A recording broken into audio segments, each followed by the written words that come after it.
الحدیث مظلہ، حدیث کا علم ایسی جگہ ہے جہاں پر پہنچ کے انسان گمراہ ہو جاتا ہے۔ الا للفقہاء، حدیث پہ تبصرہ، حدیث کی بحث، حدیث کی شرح وہی کر سکتے ہیں بنیادی طور پر جو فقیہ ہو۔ اگر فقیہ نہیں ہے تو حدیث کا مجرد صرف حدیث کا علم اسے گمراہ کرتے۔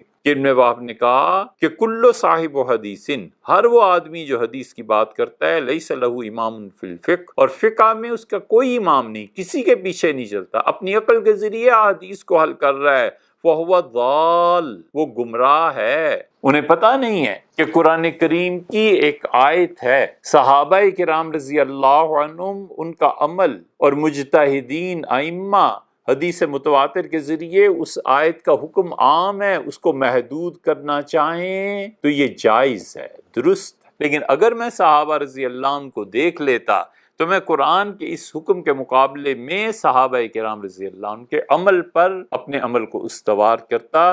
یہ صحابہ رضی اللہ عنہ کا مقام ہے۔ وَهُمْ أَرْبَابُ الْعِلْمِ، صحابہ رضی اللہ عنہم علم کے بادشاہ تھے، ان کے خلاف تو بس وہی کر سکتا ہے جس کا دین مشکوک ہے۔ اس لیے جو کہتے ہیں نا کتاب و سنت، کتاب و سنت، اللہ کی کتاب اور حدیث، اللہ کی کتاب اور حدیث، اور صحابہ رضی اللہ عنہ کا عمل ان کے لیے اتھارٹی نہیں ہے۔ انہیں غور کرنا چاہیے کہ ان کے آباء و اجداد نے کیا کہا۔ یہ ایک کتاب ہے، خیال آیا کہ ہم اس کی ذکر کریں، کتاب الجامع، کیروانی رحمۃ اللہ علیہ، ابو زید کیروانی کی، اور انہوں نے ایک طرح سے اس کتاب میں اپنی زندگی میں جو تجربہ تھا اس کو نچوڑ دیا ہے، بہت اچھی اچھی چیزیں بیان کی ہیں۔ وہ کہتے ہیں کہ ابراہیم نخعی رحمۃ اللہ علیہ فرمایا کرتے تھے کہ ہم اس موضوع پہ بات کر رہے ہیں کہ صرف ایک دو چار حدیثوں کو دیکھ کے فتویٰ دینا بڑی گمراہی پھیلاتا ہے۔ ہماری اس جدید دنیا میں اب جتنے مسلمان اسکالرز عام طور پہ، سارے تو نہیں لیکن میں ایک بڑی اکثریت جو کتاب و سنت پر بحث کرتی ہوئی آپ کو نظر آتی ہے، انہیں بنیادی طور پہ عربی زبان نہیں آتی، عربی تک نہیں جانتے۔ ہم یہ نہیں کہتے کہ یہ مخلص نہیں ہوں گے، مخلص، اللہ تعالیٰ انہیں اجر دے اس ان کے اخلاص کا، لیکن ان کی گمراہی کا اور نئی نئی باتیں کرنے کا سبب یہ ہے کہ وہ اصل کتابوں تک اور اصل مآخذ تک رجوع نہیں کر سکتے۔ انہیں پتہ نہیں ہے کہ قرآن کریم کی ایک آیت ہے، صحابہ کرام رضی اللہ عنہم، ان کا عمل اور مجتہدین ائمہ حدیث متواتر کے ذریعے اس آیت کا حکم عام ہے، اس کو محدود کرنا چاہیں تو یہ جائز ہے، درست ہے۔ حدیث کی اتنی اہمیت ہے، اس کی مثالیں ہم آپ کے سامنے کسی دن عرض کریں گے۔ یہاں ابراہیم نخعی رحمۃ اللہ علیہ کا قول انہوں نے نقل کیا۔ ابراہیم نخعی رحمۃ اللہ علیہ کون تھے؟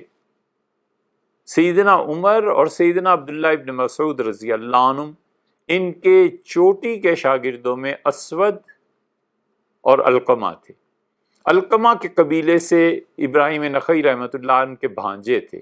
ابراہیم نخعی کا علم پہنچا ہے حماد تک، اور حماد بن ابو سلیمان نے سفر کیا، جیسے مسافر سفر کرتے ہیں۔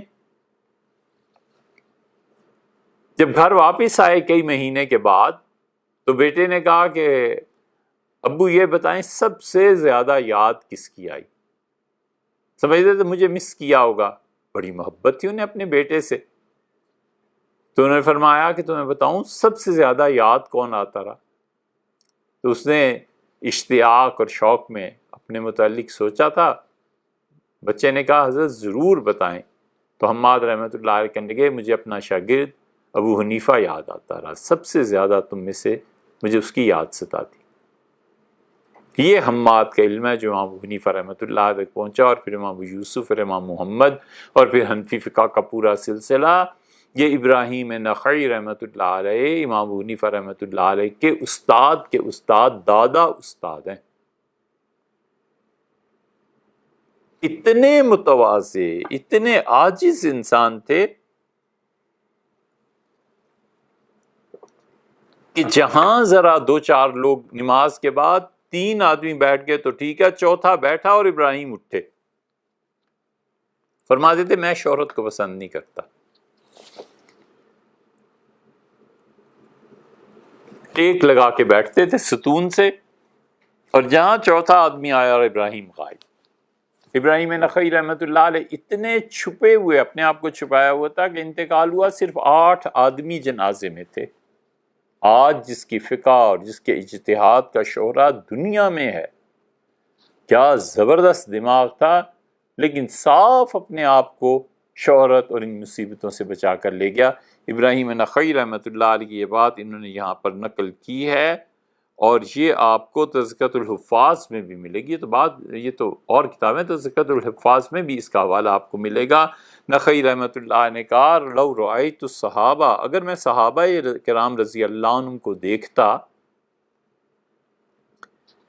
کہ وہ وضو میں اپنے ہاتھ صرف اتنے دھوتے ہیں، پہنچوں تک، یہاں تک، کونیوں تک نہیں، اتنے دھوتے ہیں، لَتَوَضَّعْتُ كَذَلِكَ، میں بھی وضو ایسے ہی کرتا، وَأَنَا أَقْرَأُهَا إِلَى الْمَرَافِقِ، حالانکہ میں قرآن بھی پڑھ رہا ہوں جس میں اللہ نے کونیوں تک دھونے کا حکم دیا ہے، لیکن اگر میں صحابہ رضی اللہ عنہ کو دیکھ لیتا تو میں قرآن کے اس حکم کے مقابلے میں صحابہ کرام رضی اللہ عنہ کے عمل پر اپنے عمل کو استوار کرتا۔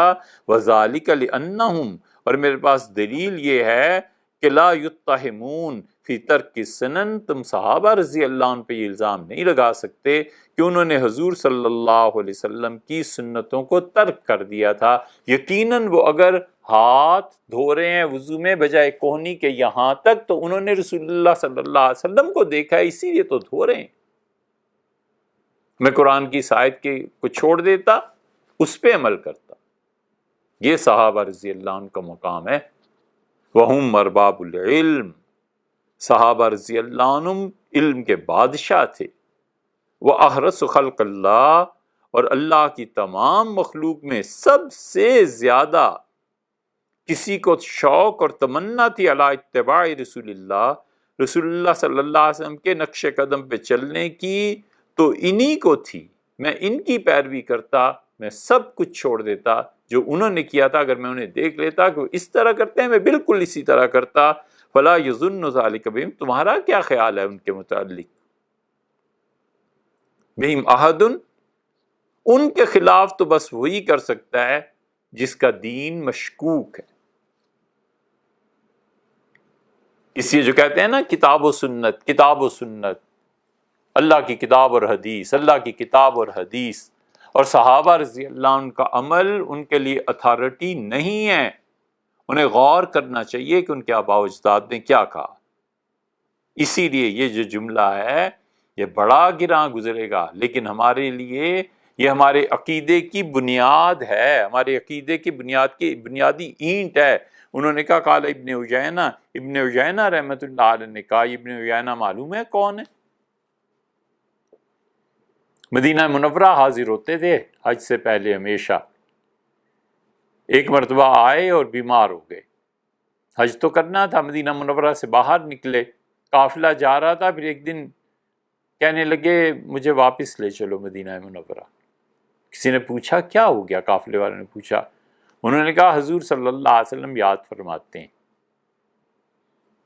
اجازت نہیں جانے کی گویا ہوئی۔ تو لوگ کہتے ہیں ہم لے گئے، وہ چند دن مدینہ منورہ میں رہے، مزید بیمار ہوئے اور انتقال ہو گیا۔ تو حضور صلی اللہ علیہ وسلم نے فرمایا ابن عیینہ کی میت جب اٹھائی گئی ہے بقیع لے جانے کے لیے، تدفین کے لیے، تو ٹھیک اس چارپائی پہ لٹایا گیا ہے جس پہ رسول اللہ صلی اللہ علیہ وسلم کو لٹایا گیا تھا۔ 10 لاکھ احادیث ابن عیینہ کو یاد تھیں۔ رسول اللہ صلی اللہ علیہ وسلم نے کسی سے فرمایا کہ یہ حج کے لیے جا رہا تھا اور یہ مجھے بہت اچھا لگتا ہے، میرا جی چاہا کہ جس چارپائی پہ مجھے لٹایا گیا تھا ابن عیینہ اسی چارپائی پہ لیٹے۔ یہ اس مقام کا آدمی ہے۔ اس کا جملہ سنو، کہتا ہے الحدیث مظلہ، حدیث کا علم ایسی جگہ ہے جہاں پر پہنچ کے انسان گمراہ ہو جاتا ہے، الا للفقہاء، حدیث پہ تبصرہ، حدیث کی بحث، حدیث کی شرح وہی کر سکتے ہیں بنیادی طور پر جو فقیہ ہو۔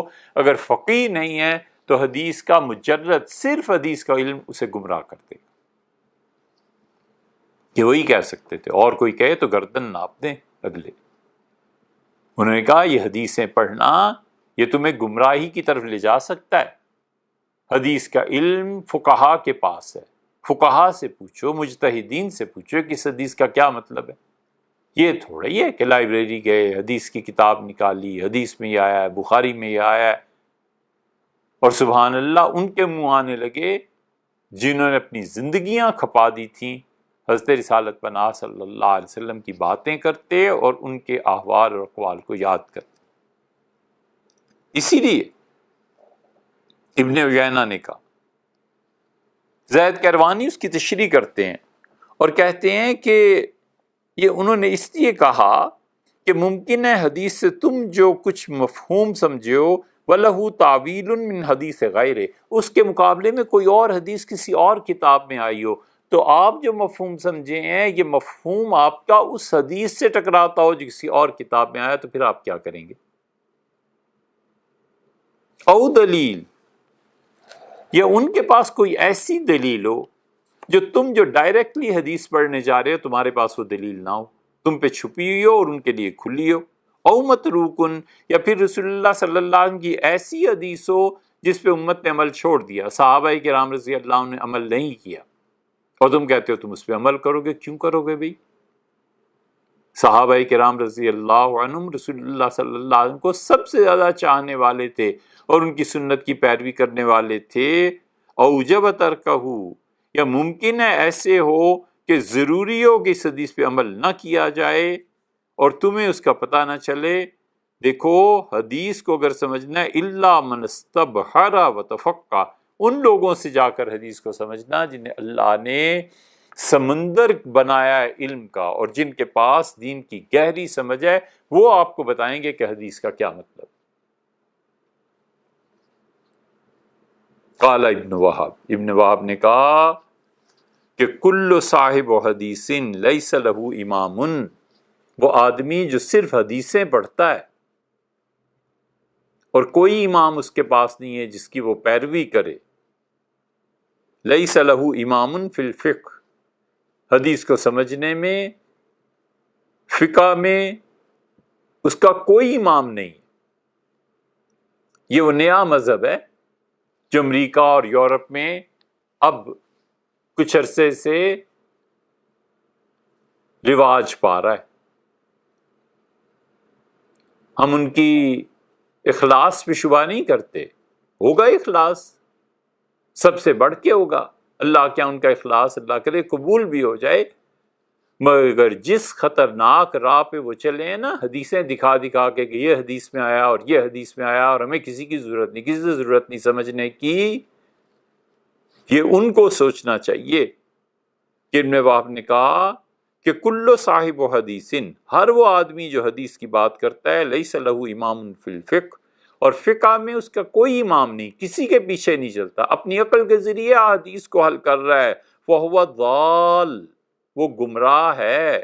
ولولا ان اللہ انقذنا بمالک، اور اگر خدا کا انعام ہم پہ نہ ہوتا اور ہم امام مالک رحمۃ اللہ علیہ کے پیروکار نہ ہوتے، واللیث، اور لیث ابن سعد رحمۃ اللہ علیہ کے پیروکار نہ ہوتے، لضللنا، تو حدیث کے علم کے باوجود ہم گمراہ ہو جاتے۔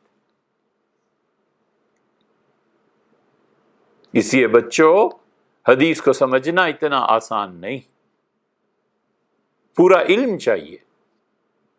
ایک آدمی کہتا ہے یہ نیورو سرجن ہے، یہ کہنے کو ایک فکر ہے، لیکن کسی نیورو سرجن سے جا کے پوچھو کہ صاحب کتنی راتیں سحر میں تبدیل کرنی پڑی اور کتنی اپنی آنکھوں کی اور نظر کی قربانی دینی پڑی اور کتنا دماغ جلا کر پھر کہیں پہنچا ہے کہ وہ نیورو سرجن بنے۔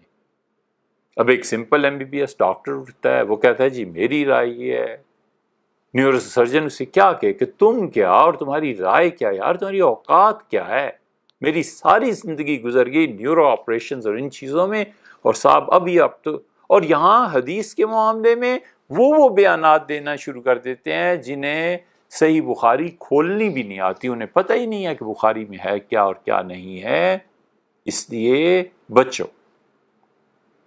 اس لیے حدیث کے نام پہ جو گمراہیاں آ رہی ہیں نا، پوری گمراہی ایک طرف ہے جہاں حدیث کا انکار ہے، اور پوری گمراہی دوسری طرف ہے جہاں حدیث اور رسول اللہ صلی اللہ علیہ وسلم کا نام لے لے کے وہ کہتے ہیں ہمیں کسی کی ضرورت نہیں، کسی کی تقلید نہیں، کسی کا اتباع نہیں، بس حدیث ہمارے لیے کافی۔ یہ مجتہدین اتنے بڑے لوگ تھے کہ رسول اللہ صلی اللہ علیہ وسلم کے آثار، یہ چیزیں ان تک پہنچتی تھیں، ایک منٹ نہیں لگاتے تھے اور رجوع کر لیتے تھے۔